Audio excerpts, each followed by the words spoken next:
Bom dia a todos e todas. Meu nome é Thiago de Moraes dos Passos. É um prazer imenso estar aqui com vocês nesta manhã. Gostaria muito de agradecer à comissão organizadora por proporcionar esse encontro, né? E desde já gostaria de dizer que o objetivo dessa fala é exponenciar, né, o debate sobre patrimônio cultural para o campo geopolítico, né, da geografia política, pensando, né, através desse diálogo, a possibilidade da construção, né, de cidades sustentáveis. Portanto, eu gostaria muito de começar essa conversa nossa com uma provocação, né? De pensarmos se realmente o patrimônio cultural é apenas, e esse apenas aqui com muitas aspas, né, a memória do passado, né, o patrimônio apenas como a memória do passado, ou ele pode ser um instrumento estratégico, né, para o futuro das cidades. Né? Dito isso, a gente tem que ter em mente que todos os povos, todas as nações, em maior ou menor grau, né, salvaguardam bens culturais tangíveis e intangíveis como representação de suas identidades, né, do processo históricos, das suas tradições, singularidades e excepcionalidades, a partir das quais marcam a diferença, né, em relação aos outros. Né? Identidade sempre é uma relação de construção a partir de um referencial que lhe é externo, né? A gente cria nosso senso de identidade a partir da nossa visão do outro. Então, é na diferença que a gente constrói a identidade. E o patrimônio cultural, ele é essa característica marcante, né, de um marco identitário, né? Ele é o que nos torna tão singulares dentro de um complexo contexto social a nível local ou global.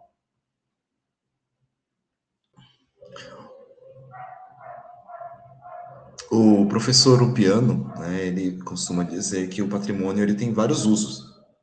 O uso cultural da cultura, né, o uso existencial, né, o uso técnico, né, que é a visão do técnico, do acadêmico em relação ao patrimônio, e dentre outros. Né. Quando eu falo de uso cultural da cultura, eu estou pensando aqui no turismo, eu estou pensando as visitações, eu estou pensando aqui esferas que não sejam tão intimistas, tal como é, por exemplo, o uso existencial.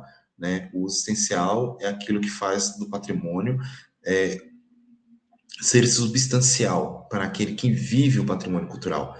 Né? Então, a ideia, que me é muito cara, né, que eu dediquei tanto na dissertação quanto no doutorado, né, do patrimônio habitado, né, o patrimônio que tenha significado real para as pessoas reais, né, que ele tenha um uso social, que ele tenha um uso, né, para a existência. E aí sim a gente pode falar então de marcadores de identidade, né, que salvaguarda aquilo que é intangível, que são os sentimentos, as pessoas, os afetos em relação a essa materialidade.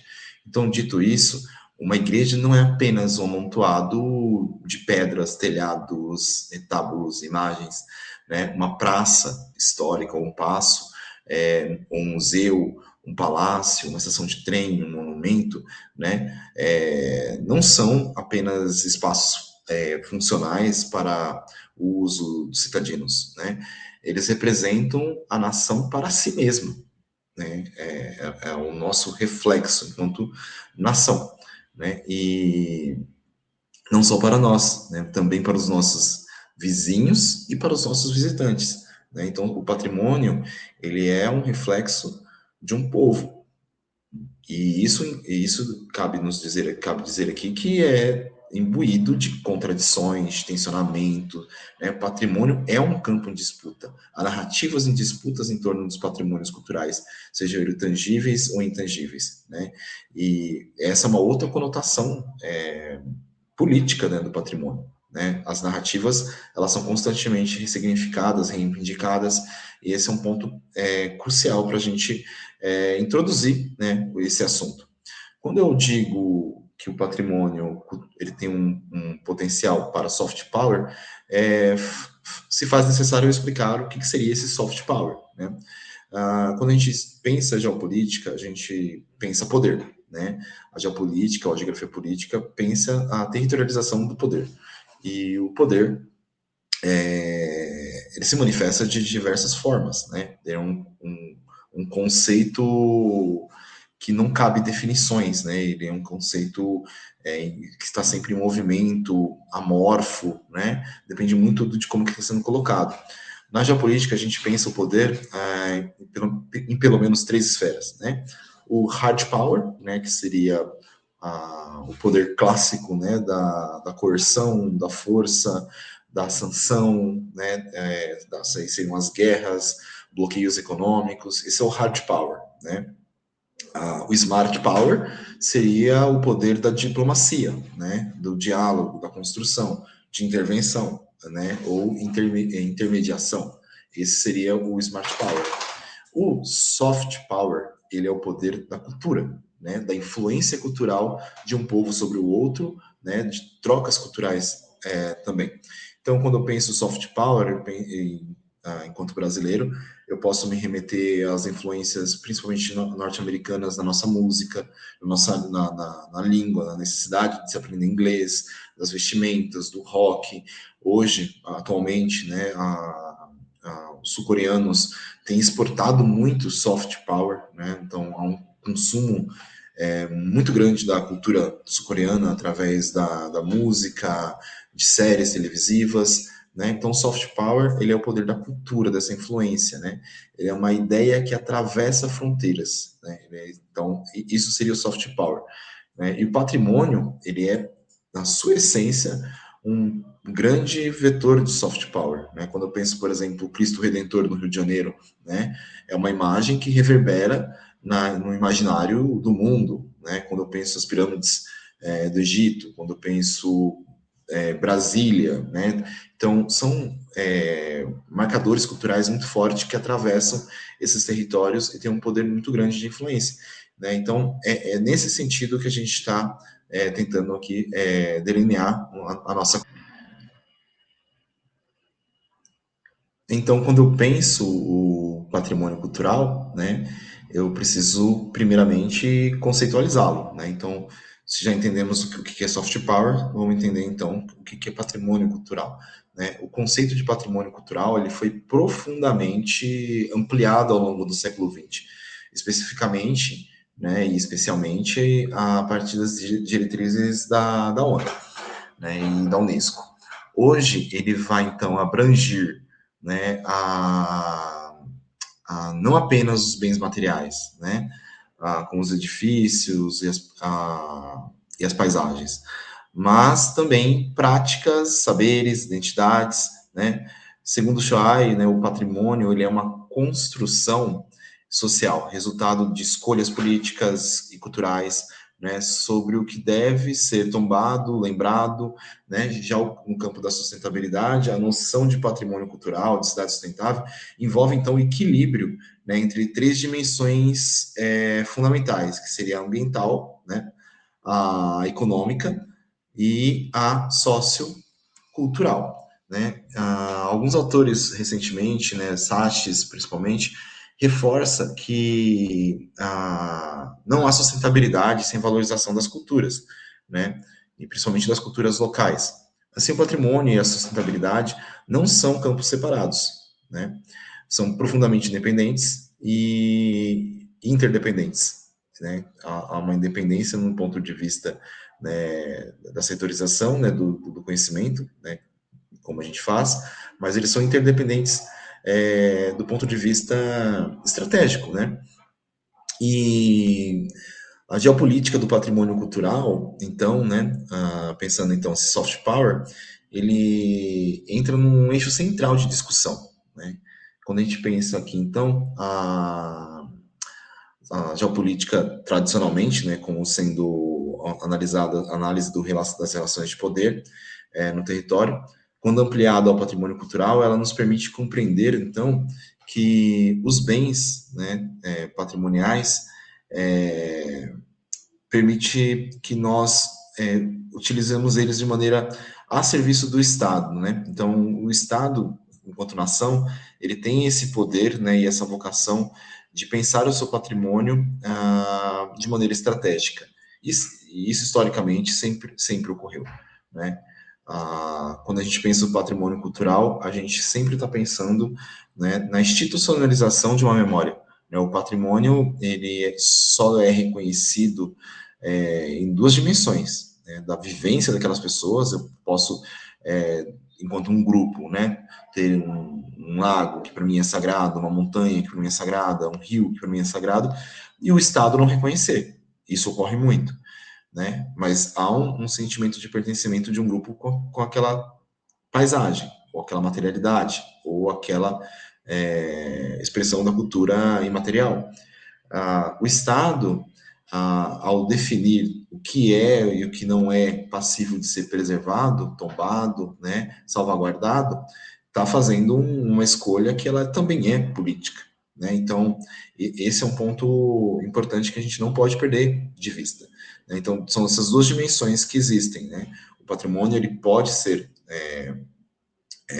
analisado de um ponto de vista da espontaneidade de grupos em relação a seus territórios, a seus bens, suas crenças, sua memória, né? E não ser necessariamente reconhecido pelo Estado.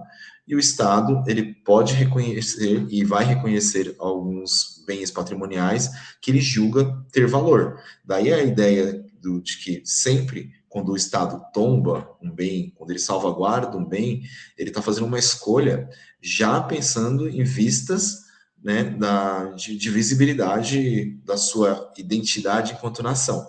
Daí o uso que ele vai fazer disso, por exemplo, exportar uma imagem de país, é uma coisa relativa. E eu não estou querendo dizer que muitas dessas vezes, né, do processo de tombamento ou do processo de salvaguarda, não há um interesse e a mobilização do Estado referente ao grupo que está ali sendo afetado diretamente, né? Mas o que eu estou querendo dizer é que o poder não é inocente, né? Então, as escolhas, elas são de uma intencionalidade muito objetiva, né? E por isso é complexo quando a gente pensa o processo de institucionalização do patrimônio cultural, né? É sempre uma escolha de que memória vale ser salvaguardada, de que bem material vale ser tombado, né? Então, dentro dessas escolhas, a gente está tendo uma relação permeada de intencionalidade e de poder, né? Poder da escolha. Nesse sentido, é fundamental, então, que mobilizemos o conceito de soft power, né, que é esse conceito que foi desenvolvido por Joseph Nye, né? Soft power é a capacidade de influenciar por meio da cultura, valores e imagens, né, como já dissemos antes, e não pela coerção, né? O patrimônio cultural torna-se, então, um instrumento de projeção internacional, né? Elemento de atração turística, mecanismo de construção de identidade, legitimidade. As cidades que investem em patrimônio não estão apenas preservando, né, por essa ótica, estão se posicionando no cenário global, né? E quando a gente pensa através dessa lente, é muito interessante que a gente pode trabalhar, né, num jogo de escalas, né? Então, quando eu penso, por exemplo, em Paranapiacaba, que é um vilarejo cravado no meio da Serra do Mar, né, que se candidata, então, a patrimônio da humanidade, né? Foi listado como possível patrimônio da humanidade ali em meados de 2014, 2015, quando o governo federal injeta um recurso de 40 milhões para o restauro e a reforma, né, das casas e do pátio ferroviário, das estruturas ali do patrimônio da Vila Martins Smith, né? Não é à toa que coincide essa injeção dessa escolha, né, de Paranapiacaba para ser, né, contemplada pelos recursos do Pacto das Históricas e, concomitantemente, também é colocado ali para eles uma candidatura a concorrer Patrimônio da Humanidade, coisa que não ocorreu, principalmente porque, na época, né, o restauro se demorou muito, né? Tiveram alguns percalços, isso acabou aqui atrasando, né, essa possível candidatura e efetividade de Paranapiacaba se tornar patrimônio da humanidade, né? Então, quando a gente pensa o patrimônio cultural por essa ótica, tem todo um processo aí de construção estratégica, né?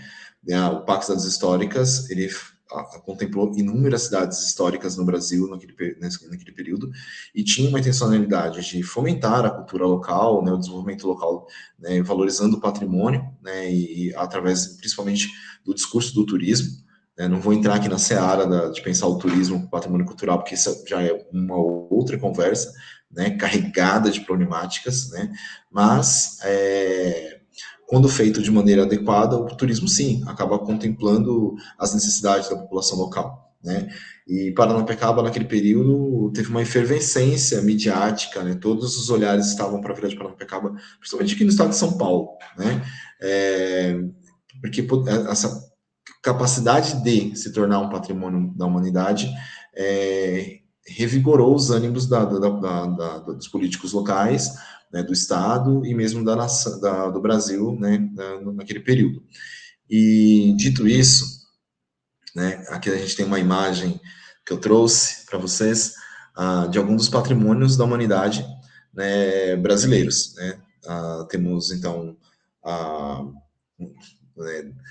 27 patrimônios listados nos bens do patrimônio da humanidade, né, pela Unesco, e é um valor expressivo, né? Como eu coloquei lá no mapa inicial, né, na nossa abertura, né, que expressava ali em quantidades as nações que tinham e detinham o patrimônio cultural, isso mostra também de como que, por exemplo, é desigual essa distribuição, né?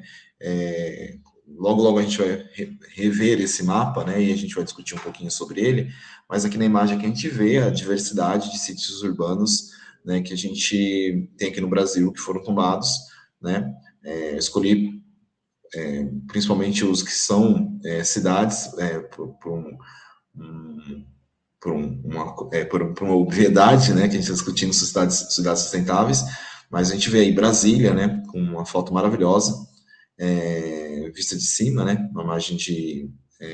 uma imagem aérea, né, ver alguns outros sítios urbanos, mas para mostrar aí essa diversidade que a gente tem do patrimônio cultural que são tombados a nível global, né, pela Unesco. E aqui a gente tem um mapa, né, que eu mencionei para vocês, né? E essa cartografia, essa imagem, ela é muito representativa, né?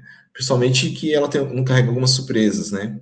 A região da China, né? Ter essa esmagadora quantidade aí de sítios tombados, né? Sítios culturais tombados pela Unesco como Patrimônio da Humanidade, mas o Brasil, né? Figura ali entre os países que têm bastante expressividade no cenário internacional quando o assunto é soft power de patrimônio cultural, né?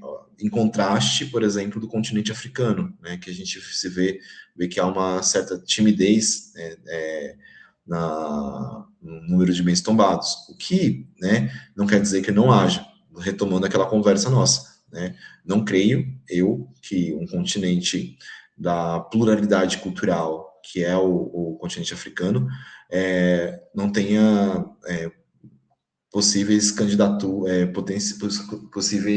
candidatos a estarem listados na lista dos patrimônios da humanidade. O que acontece de novo, né, essa lista ela é extremamente política. A candidatura é uma mobilização nacional que transborda para o internacional, há toda uma questão do discurso, uma questão de diplomacia, né, de diálogo, né, e então a gente vê que, por exemplo, quando a gente está falando de patrimônio cultural, de soft power, ele não está isolado de outras relações de poder do mundo, né? Seja hard power ou smart power, né? Se a África ali, por exemplo, o continente africano, figura ali com baixos índices, né, de patrimônios reconhecidos pela Unesco, há todo um motivo sócio-histórico para que isso seja concreto, né? Que é a imagem que a gente está vendo aqui agora, né? Então, assim, voltando agora para o nosso caso, né? O patrimônio como estratégia urbana, né, e sustentável, né? ele figura um papel estratégico, né? E aí a gente vai retomar aqui a leitura de Harvey, né, que vai falar sobre as cidades contemporâneas, na sua utilização da cultura como um recurso econômico, né? E eu acho que é disso que a gente está conversando aqui. E simbólico também, né? Lembrando que a cidade, ela é esse organismo vivo, pulsante, repleto de temporalidades, de complexidades, de desigualdades, né, de tensionamentos, né?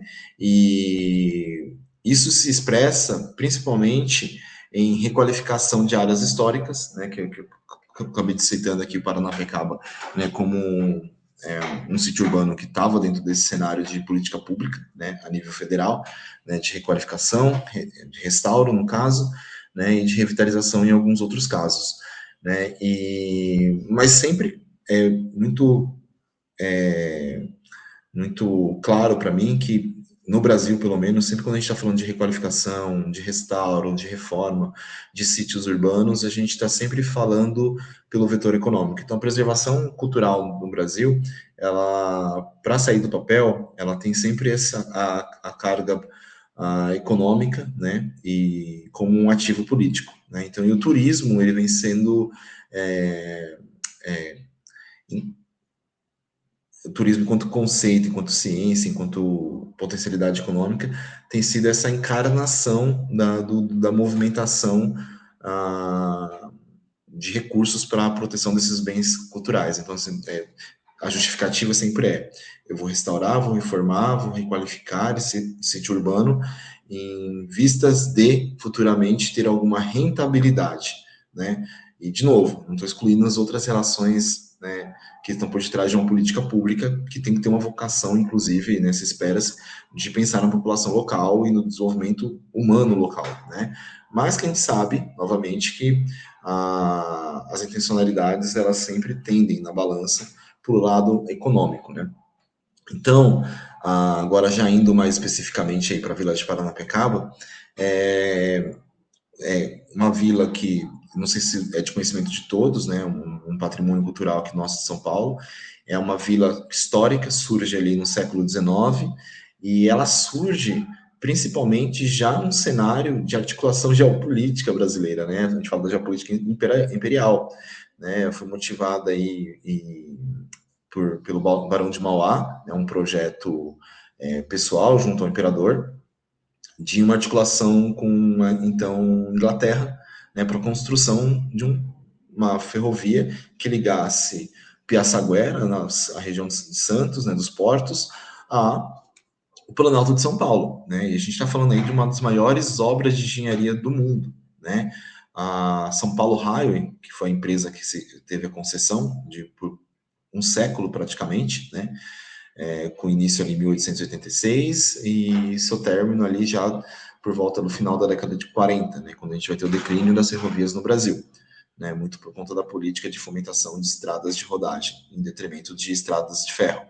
E esse patrimônio cultural, então, quando a gente tem o final da concessão da São Paulo Highway, ele é deixado no esquecimento, tal como aconteceu em outras tantas ferrovias, estações ferroviárias, vilas ferroviárias pelo Brasil, né? E a gente tem um período de abandono aí de aproximadamente da década de 50, década de 80, um total esquecimento, mobilizando alguns intelectuais brasileiros em relação à proteção, mas efetivamente a gente vai ter o tombamento de Paranapiacaba na década de 80, por Condefat e posteriormente pelo Condefapasa, que é a municipal, e pelo IFAM, que é a nível federal ali na década de 2000, quando esse sítio urbano, né, encravado ali na Serra do Mar, é comprado e adquirido por Santo André, né? E Santo André já compra a Vila de Paranapiacaba com esse intuito de promoção de um turismo social, um turismo de comunidade local, né, de sustentável, né, que está presente ali no plano diretor do município, né, que isso é muito importante, né, o plano diretor é um instrumento de que ajuda na preservação dos bens patrimoniais, e também na ZEIP, né, que é a Lei de Zoneamento de Interesse do Patrimônio de Paranapiacaba, que é uma lei, né, que pensa estrategicamente a Vila de Paranapiacaba para sua função social, principalmente, mas também com segmentos ali para o turismo. Então, a gente vai ter, nesse período, a criação de ateliês, residência, para pessoas que têm ali um potencial para as artes plásticas, música, literatura. Vai ter as pousadas, né, para recepção dos visitantes e dos restaurantes, mas boa parte da vila ainda com a função social de moradia, né? Então, para quem mora nesse sítio urbano da Vila de Paranapiacaba, dentro da vila que foi planejada lá pelos ingleses, que é Martin Smith, né, eles pagam um aluguel simbólico, né? Eles são permissionários, né, para estarem ali. A Vila de Paranapiacaba ela tem 3 núcleos urbanos. Ela tem um núcleo antigo, né, que a Vila Velha, que ela foi basicamente constituída para ser o acampamento dos trabalhadores que construíram a ferrovia. Assim que a ferrovia ficou pronta, a gente tem a construção da Vila Martin Smith, que esse é um conjunto urbano, né, totalmente organizado, pensado ali de uma maneira panóptica, né, tem um engenheiro Fox, está lá em cima, né, um plano panóptico que dá para vigiar todo o operariado, né, os ferroviários, né, uma relação de hierarquia mesmo, né, um plano alto com um plano mais baixo, né, das classes sociais da Vila de Paranapiacaba.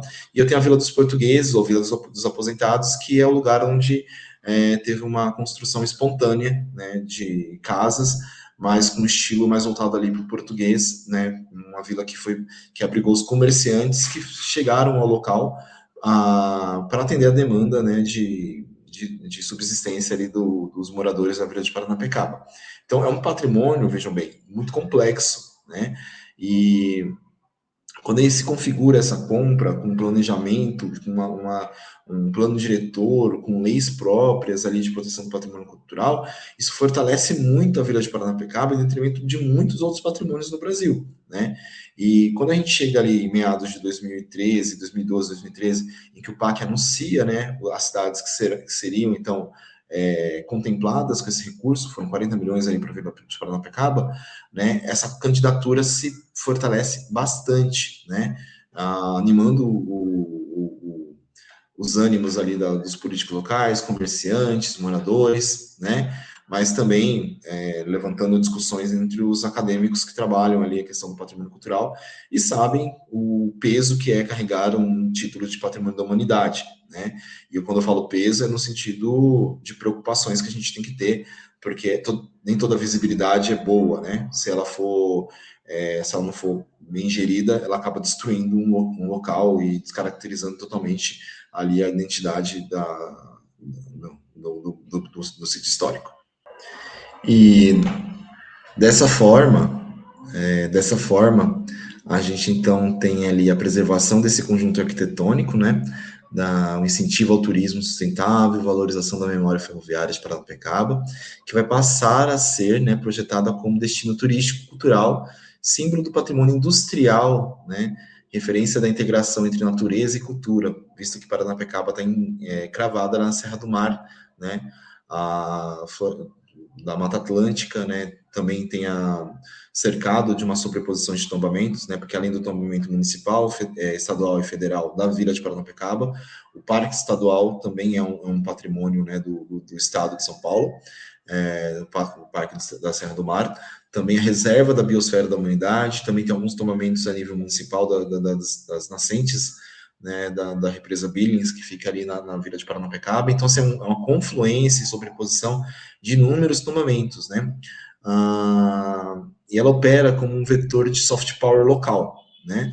Contribuindo para uma imagem da cidade, da atração dos visitantes, fortalecimento da identidade regional. Entretanto, é fundamental observar que os desafios de manutenção do patrimônio e a participação da comunidade local e os limites, né, dessa exploração turística são as nossas preocupações, né? E aqui a gente tem que fazer uma reflexão crítica, né? Porque a experiência de Paranapiacaba, ela vai nos mostrar que o patrimônio não é neutro de forma alguma, né? Eu acho que esse é o ponto que a gente está querendo chegar aqui.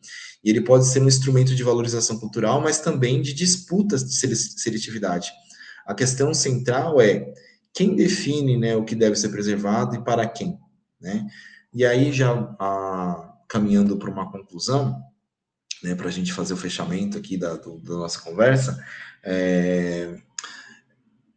a gente tem que, de repente, retornar, né, para a nossa premissa inicial, né, e discutir que o patrimônio cultural, né, no mundo contemporâneo, ele deixou de ser apenas memória, né? lembrando aí nossa questão norteadora, né, da nossa conversa, ele é estratégia, né, quando articulado às agendas, né, de sustentabilidade, ele pode, sim, promover o desenvolvimento local e fortalecer identidades projetadas, né, na cidade.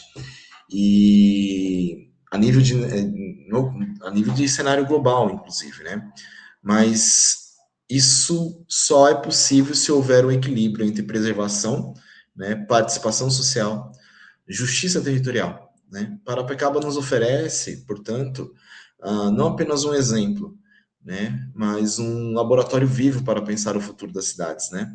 E quando a gente está aqui trabalhando essa questão, né, sobre a patrimonialização de Paranapiacaba, a potencialidade como um patrimônio da humanidade, né? Se vir a caso novamente a candidatura, né? A gente vê aqui nas fotos aqui a vila, né? A, uma paisagem lindíssima, né? As casas da Vila de Paranapiacaba, elas têm uma particularidade muito grande, né? As casas que foram projetadas ali pelas SPR, né? No modelo de Componitown, né? Então, para ter os trabalhadores terem onde morar, essas madeiras vieram lá de Porto de Riga, da Letônia, né? Nos lastros de navios. São as madeiras que estão lá até hoje. Os moradores de Paranapiacaba costumam dizer que ela tem um cheiro especial, uma maciez especial. E quando eu estava lá com eles no processo de mestrado, de doutoramento, né, que eu fiz uma pesquisa participativa, imersiva, né, morei com eles para entender o que era o patrimônio cultural habitado, e deu para se perceber, né, que há um grande envolvimento, né, da população local com a vila, né, a nível afetivo, né, e político também. As pessoas, em geral, ali são bem articuladas, né, e lutam bastante pela preservação não só da Vila de Paranapiacaba, mas da Mata Atlântica do entorno, né. E quando a gente tem esse conjunto urbano, né, posto aí com toda essa beleza cênica, né, é de se pensar realmente que ela vai ser disputada, né, e para configurar aí um patrimônio que seja vetor de desenvolvimento econômico também, né, através do turismo municipal, né. Então, eu acho que, para fechar, né, a nossa fala, e dizer que quando a gente está pensando aqui, né, em patrimônio cultural, né, dentro de todas essas inter-relações que estão postas aqui na tela para vocês, né, a gente tem que imaginar que há um caminho longo ainda, né, para a gente realmente concretizar o patrimônio cultural como um vetor de desenvolvimento social, né? Mesmo porque quando a gente está falando de poder, a gente está falando de tensionalidade, de ambições, e sempre há um tensionamento muito grande, né, e sempre acaba levando para a gentrificação, para a estandartização dessas paisagens, descaracterização, né, e lutar contra isso eu acho que é um dos primeiros desafios, né. O segundo é quando a preservação em si, né. Paranapiacaba talvez, né, e aqui eu estou indo para o campo das inferências, né, só não é patrimônio da humanidade hoje porque passou por muitos percalços, né, dentro do processo aí de restauro da Vila de Paranapiacaba, né?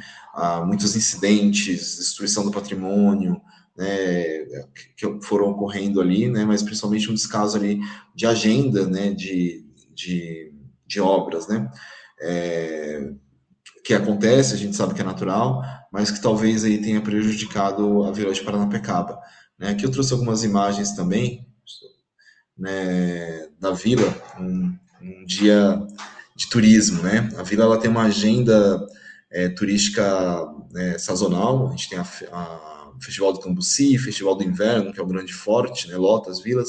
A vila tem o Carnaval, tem o Festival das Bruxas, né? É uma vila que tem um apelo, né, estético, né, bucólico, né? Meio levando para essa imagem mais vitoriana, né? Então se usa-se muito dessa imagem para desenvolvimento de algumas festas locais ali, né? Bem como, né, a mídia também, audiovisual também se utiliza bastante, então, muito comum você ver ensaios fotográficos, né, os filmes do Zé do Caixão, alguns deles foram filmados ali na Feira de Paranapiacaba, né, então o potencial existe, ele há, Mas qual que é o desafio, né? A noção de preservação desse patrimônio, né? Então a gente vê aí, por exemplo, essa casa que está pegando fogo foi uma casa que tinha acabado de ser restaurada durante o Pacto das Históricas, né? A gente tinha o Castelo do Marcos Fox, né? Que é uma casa que a gente viu nas fotos anteriores, bem imponente, e a gente tinha uma segunda casa, né? Que já foi conhecida como uma pousada Estrela da Manhã, né? Se eu não me engano, o nome é um símbolo também de poder e prestígio, né, arquitetônico ali da Vila de Paranapiacaba, né, ficava só abaixo da casa do engenheiro-chefe, e ela acabou pegando fogo, bem como outros patrimônios também, né, nesses últimos anos, né? A gente está falando de 2013 até 2026, que é o ano presente, se passou um bom tempo, né? E talvez o fôlego, né, que a gente tinha ali para uma candidatura para patrimônio da humanidade tenha se desgastado um pouco. E talvez nosso maior desafio seja, antes de pensar esses patrimônios como janela e vitrine do Brasil, né, para o mundo, a gente valorizar esse patrimônio pela significação que ele tem para as pessoas daqui, reais, né, que estão ali vivendo o patrimônio cultural. E essa aí também é uma outra conversa que a gente pode pensar. Então, pegar um patrimônio, né, nesse nível de escala, como é a Paranapiacaba, e discutir ele como um potencial soft power do Brasil, ele é uma conversa ousada, eu diria, né? Porque há um caminho muito longo para a gente ainda traçar.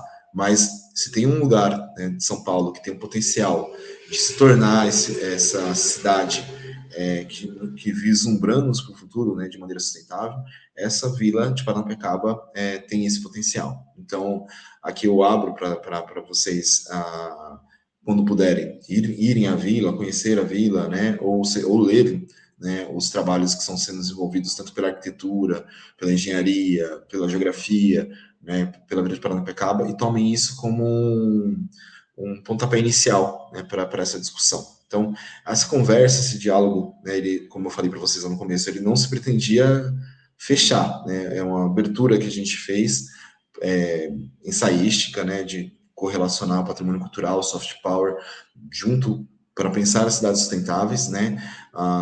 Vocês perceberam que não tem uma métrica metodológica, né? Não tem um caminho a ser seguido, é um ensaio para a gente discutir, né? Para começarmos a colocar na agenda, né, acadêmica, para quem se debruça sobre o patrimônio cultural, essa possibilidade de pensarmos essas cidades sustentáveis, né, cidades que precisamos, né, e pretendemos alcançar, né, que envolvam de maneira igualitária, com justiça social, todas as pessoas que ali habitam, né, e aí a gente precisa, sim, construir metodologicamente recursos para isso, mas acho que um primeiro passo é abrir para discussão, né, para a gente retomar essas leituras e consagrarmos a discussão aí dentro de uma agenda acadêmica.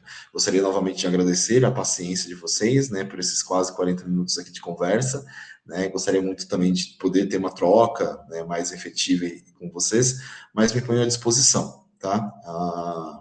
Para qualquer discussão futura, né, através do meu e-mail, né, fico à disposição para trocas também, né, de experiências. Eu acredito que muitos de vocês já trabalham com patrimônio cultural e têm muito a contribuir para essa temática, né, e agradecer novamente também a comissão organizadora, né, que proporcionou esse espaço aqui de diálogo.